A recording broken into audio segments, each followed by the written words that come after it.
Trench warfare is a type of land warfare using occupied fighting lines consisting largely of trenches, in which troops are significantly protected from the enemy's small arms fire and are substantially sheltered from artillery. The most famous use of trench warfare is the Western Front in World War I. It has become a byword for stalemate, attrition, sieges and futility in conflict. Trench warfare occurred when a revolution in firepower was not matched by similar advances in mobility, resulting in a grueling form of warfare in which the defender held the advantage. On the Western Front in 1914–18, both sides constructed elaborate trench and dugout systems opposing each other along a front, protected from assault by barbed wire, mines, and other obstacles. The area between opposing trench lines was fully exposed to artillery fire from both sides. Attacks, even if successful, are often sustained severe casualties. With the development of armored warfare, emphasis on trench warfare has declined, but still occurs where battle lines become static. Overview. Fieldworks are as old as armies. Roman legions, when in the presence of an enemy, entrenched camps nightly when on the move. In the early modern era they were used to block possible lines of advance. For example, the lines of Stolhofen were built by members of the Grand Alliance at the start of the War of the Spanish Succession, running for about 15 kilometers from Stolhofen on the Rhine to the impenetrable woods on the hills east of Buhl. They played a pivotal role in maneuvering that took place before the Battle of Blenheim. The lines were captured by the French in 1707 and demolished. The French built the 19-kilometer-long lines of Weissenberg during the War of the Spanish Succession under the orders of the Duke of Villars in 1706. These were to remain in existence for just over 100 years and were last manned during Napoleon's 100 Days. By 1870 the lines no longer existed, but the two central forts in the towns of Wissembourg and Altenstadt still possessed fortifications that proved useful defensive positions during the Battle of Wissembourg. The French built the lines of Ney plus Ultra during the winter of 1710 to 1711, which have been compared to the trenches of World War I. They ran from Arras to Cambrai and Valenciennes, where they linked up with existing defensive lines fronted by the River Sambre. They were breached in the 1711 campaign season by the Duke of Marlborough through a magnificent piece of maneuvering. During the Peninsular War, the British and Portuguese constructed the lines of Torres Vedras in 1809 and 1810. These proved effective in stopping the French advance on Lisbon. In 1810, nor were fortifications restricted to European powers. Elaborate trench and bunker systems were independently developed by the Maori, who successfully employed them as early as the 1840s to withstand British cannon, muskets, and an experimental poison gas mortar. In the New Zealand Wars, British casualty rates of up to 45%, such as at the Battle of Oarauri in 1845, proved contemporary firepower was insufficient to dislodge defenders from a trench system. Fieldworks were later employed in the American Civil War, most notably in the Siege of Petersburg. The Battle of the Civil War, which saw the first use by the Union Army of the rapid-fire Gatling gun, the important precursor to modern-day machine guns, and the Union Siege of Vicksburg against the Confederacy in North America, the Paraguayan War, the Second Anglo-Boer War, and the Russo-Japanese War. Fundamentally, as the range and rate of fire of rifled small arms increased, a defender shielded from enemy fire was often able to kill several approaching foes before they closed with his position. This was only made more lethal by the introduction of rapid-firing artillery, exemplified by the French 75, and high-explosive fragmentation observation rounds. The increases in firepower had outstripped the ability of infantry to cover the ground between firing lines, and the ability of armor to withstand fire. It would take a revolution in mobility to change that. Trench warfare is strongly associated with the First World War of 1914–18, when it was employed on the Western Front from September 1914 until the last weeks of the war. By the end of October 1914, the whole front in Belgium and France had solidified into lines of trenches. As it became clear infantry assaults were futile in the face of artillery fire as well as rapid rifle and machine gun fire, both sides concentrated on breaking up enemy attacks and on protecting their own troops by digging deep into the ground. Trench warfare was also conducted on other fronts, including Italy and Gallipoli. Symbol for the futility of war. Trench warfare has become a powerful symbol of the futility of war. Its images of young men going over the top into a maelstrom of fire leading to near certain death, typified by the first day of the Battle of the Somme, the grinding slaughter in the mud of Passchendaele. To the French, the equivalent is the attrition of the Battle of Verdun, in which the French army suffered 380,000 casualties. Trench warfare is associated with mass slaughter in appalling conditions. Many critics have argued that brave men went to the deaths because of incompetent and narrow-minded commanders who failed to adapt to the new conditions of trench warfare. Class-ridden and backward-looking generals put their faith in the attack, believing superior morale and dash would overcome the weapons and moral inferiority of the defender. British public opinion often repeated the theme that the soldiers were lions led by donkeys. It is easy to find examples of backward and inflexible generals early in World War I. There were failures such as Passchendaele, and Sir Douglas Haig has often been criticized for allowing his battles to continue long after they had lost any purpose other than attrition. Haig's defenders countered that the attrition was necessary in order to cause attrition in the German army. Trench raiding and patrolling led to high casualties. There was an emphasis on seeking breakthroughs, rather than being content with fight-and-hold battles. Yet there were also tactical and technical innovations. The problems of trench warfare were recognized, and attempts were made to address them. Solutions included improvements in artillery, better infantry tactics, and the development of tanks. The lessons of the first day of the Somme were learned very quickly, and by 1918 attacks were generally more successful and suffered fewer casualties. In the 100 Days Offensive there was even a return to mobile warfare. The Allies eventually achieved a decisive victory. World War I. Entrenchment. Implementation. Although technology had dramatically changed the nature of warfare by 1914, the armies of the major combatants had not correctly anticipated the implications. The French and German armies adopted dramatically different tactical doctrines.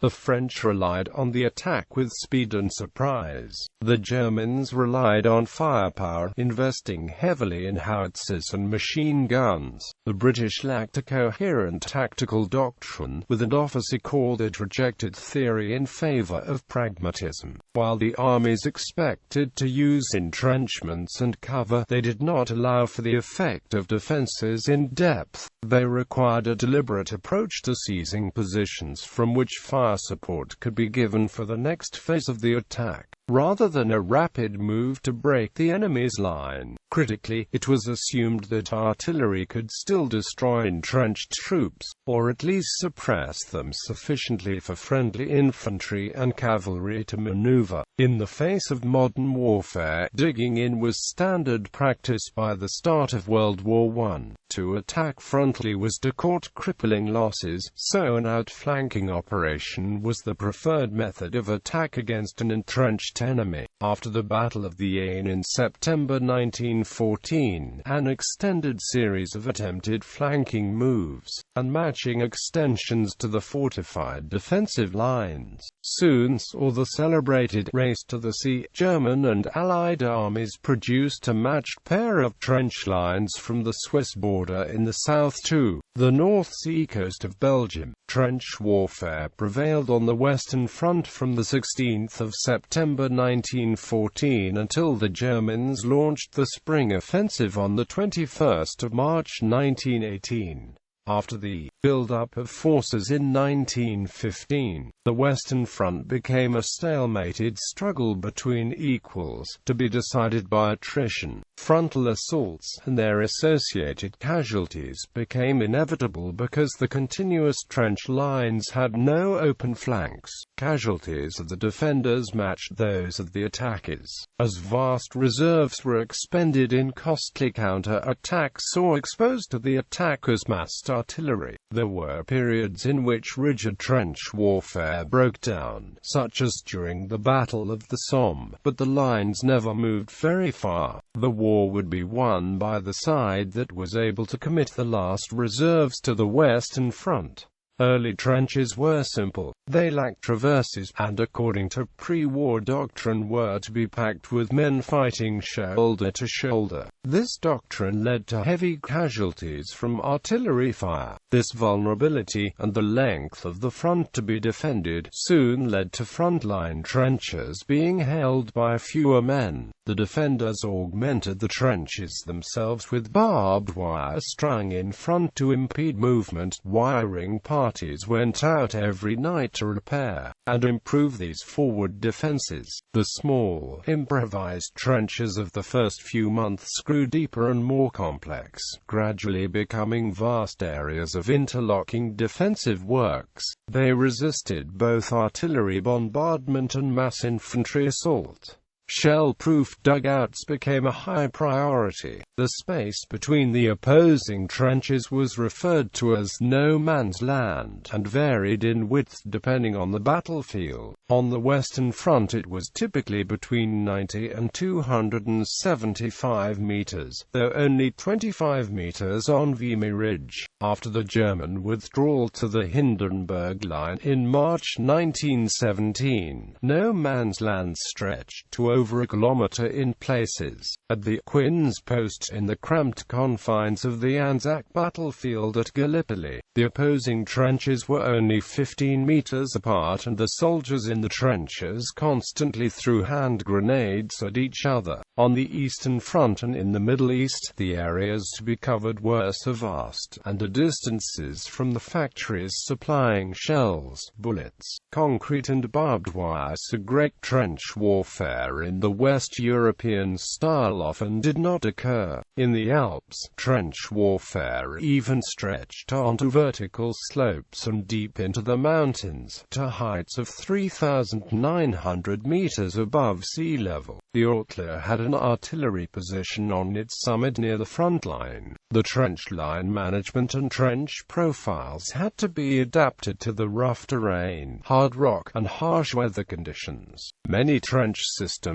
were constructed within glaciers such as the Adamello Presella group of the famous city below the ice on the Marmolada in the Dolomites. Trench defensive systems. Very early in the war, British defensive doctrine suggested a main trench system of 3 parallel lines, interconnected by communications trenches. The point at which a communications trench intersected the front trench was of critical importance, and it was usually heavily fortified. The front trench was lightly garrisoned and typically only occupied in force during stand to at dawn and dusk. Between 65 and 90 meters behind the front trench was located the support trench, to which the garrison would retreat when the front trench was bombarded. Between 90 and 270 meters further to the rear was located the 3rd Reserve Trench, where the reserve troops could amass for a counter-attack if the front trenches were captured. This defensive layout was soon rendered obsolete as the power of artillery artillery grew. However, in certain sectors of the front, the support trench was maintained as a decoy to attract the enemy bombardment away from the front and reserve lines. Fires were lit in the support line to make it appear inhabited and any damage done immediately repaired.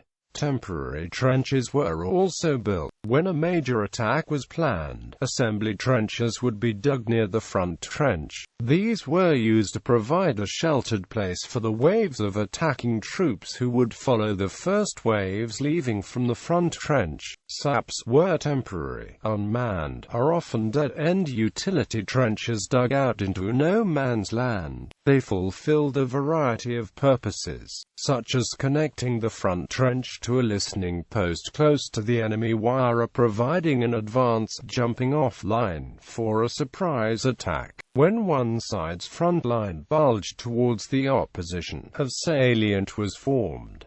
The concave trench line facing the salient was called a reentrant. Large salients were perilous for their occupants because they could be assailed from three sides. Behind the front system of trenches there were usually at least two more partially prepared trench systems, kilometers to the rear, ready to be occupied in the event of a retreat. The Germans often prepared multiple redundant trench systems. In 1916, the Somme front featured two complete trench systems, 1 kilometer apart, with a third partially completed system a further kilometer behind.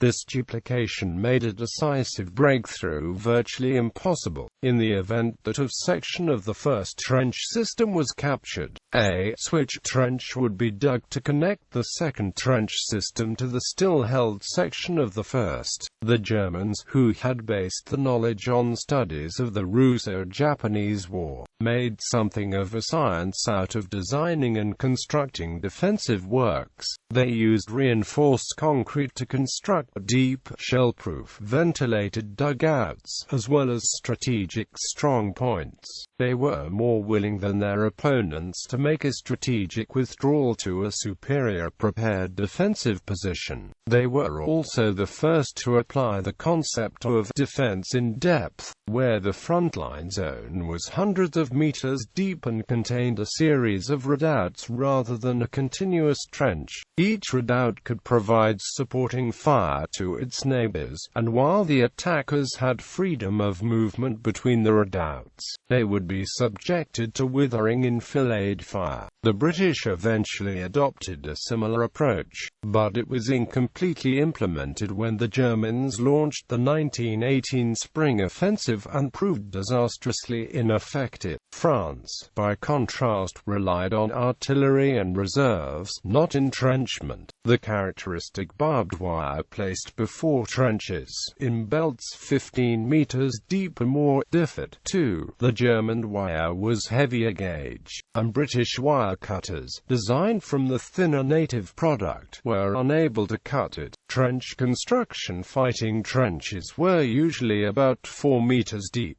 Trenches were never straight but were dug in a zigzagging a stepped pattern. Later fighting trenches broke the line into fire bays connected by traverses. This meant that a soldier could never see more than 10 meters or so along the trench. Consequently, the entire trench could not be enfiladed if the enemy gained access at one point, or if a bomb or shell landed in the trench. The blast could not travel far. The banked earth on the lip of the trench facing the enemy was called the parapet and had a fire step. The embanked rear lip of the trench was called the parados. The parados protected the soldier's back from shells falling behind the trench. The sides of the trench were often riveted with sandbags, wooden frames and wire mesh. The floor of the trench was usually covered by wooden duckboards. In later designs the floor might be raised on a wooden frame to provide a drainage channel underneath. Dugouts of varying degrees of comfort would be built in the rear of the support trench. British dugouts were usually 2.5 to 5 meters deep, whereas German dugouts were typically much deeper, usually a minimum of 4 meters deep and sometimes dug 3 stories stories down, with concrete staircases to reach the upper levels. To allow a soldier to see out of the trench without exposing his head, a loophole could be built into the parapet. A loophole might simply be a gap in the sandbags, or it might be fitted with a steel plate. German snipers used armor-piercing bullets that allowed them to penetrate loopholes.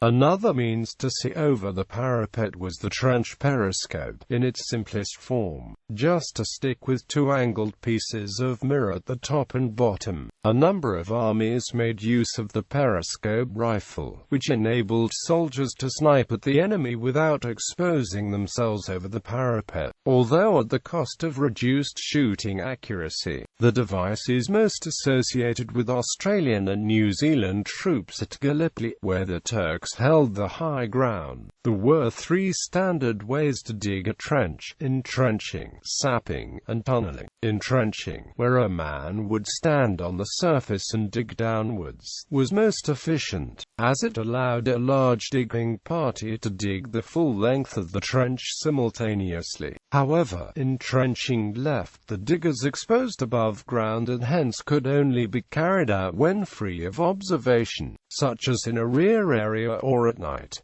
Sapping involved extending the trench by digging away at the end face. The diggers were not exposed, but only one or two men could work on the trench at a time. Tunneling was like sapping, except that a roof of soil was left in place while the trench line was established and then removed when the trench was ready to be occupied. The guidelines for British trench construction stated that it would take 450 men 6 hours at night to complete 250 meters of frontline trench system. Thereafter, the trench would require constant maintenance to prevent deterioration caused by weather or shelling. The battlefield of Flanders presented numerous problems for the practice of trench warfare, especially for the Allied forces, mainly British and Canadians, who were often compelled to occupy the low ground. Heavy shelling quickly destroyed the network of ditches and water channels which had previously drained this low-lying area of Belgium. In most places, the water table was only a meter below the surface, meaning that any trench dug in the ground would quickly flood. Consequently, many trenches in Flanders were actually above ground and constructed from massive breastworks of sandbags filled with clay. Initially, both the parapet and parados of the trench were built in this way, but a later technique was to dispense with the parados for much of the trench line, thus exposing the rear of the trench to fire from the reserve line in case the front was breached. Trench geography in World War I. The confined, static, and subterranean nature of trench warfare resulted in it developing its own peculiar form of geography. In the forward zone, the conventional transport infrastructure of roads and rail were replaced by the network of trenches and trench railways. The critical advantage that could be gained by holding the high ground meant that minor hills and ridges gained enormous significance. Many slight hills and valleys were so subtle as to have been nameless until the front line encroached upon them. Some hills were named for the height in meters, such as Hill 60. A farmhouse, windmill, quarry, or copse of trees would become the focus of a determined struggle simply because it was the largest identifiable feature. However, it would not take the artillery long to obliterate it, so that thereafter it became just a name on a map. Battlefield features could be given a descriptive name, a whimsical name, a unit name, or the name of a soldier. Prefixing a feature with Dead Man's was also popular for obvious reasons, such as Dead Man's Road, leading into Pozia, or Dead Man's Ridge at Anzac. There were numerous trench networks named the chessboard or the gridiron because of the pattern they described. For the Australians at Mouquet Farm, the advances were so short and the terrain so featureless that they were reduced to naming their objectives as points on the map, such as Point 81 and Point 55. Enemy trenches, which would become objectives in an attack, needed to be named as well. Many were named for some observed events such as German Officers' Trench at Anzac or Ration Trench on the Somme. The British gave an alcoholic flavour to the German trenches in front of Ginchy, Beer Trench, Bitter Trench, Pop Trench, Ale Alley, and Pilsen Trench. Quote, other objectives were named according to the role in the trench system, such as the Switch Trench and Intermediate Trench on the Somme. Some sections of the British trench system read like a monopoly board with names such as Park Lane and Bond Street. British regular divisions habitually named the trenches after units, which resulted in names such as Munster Alley, Black Watch Alley, and Border Barricade. The Anzacs tended to name features after soldiers.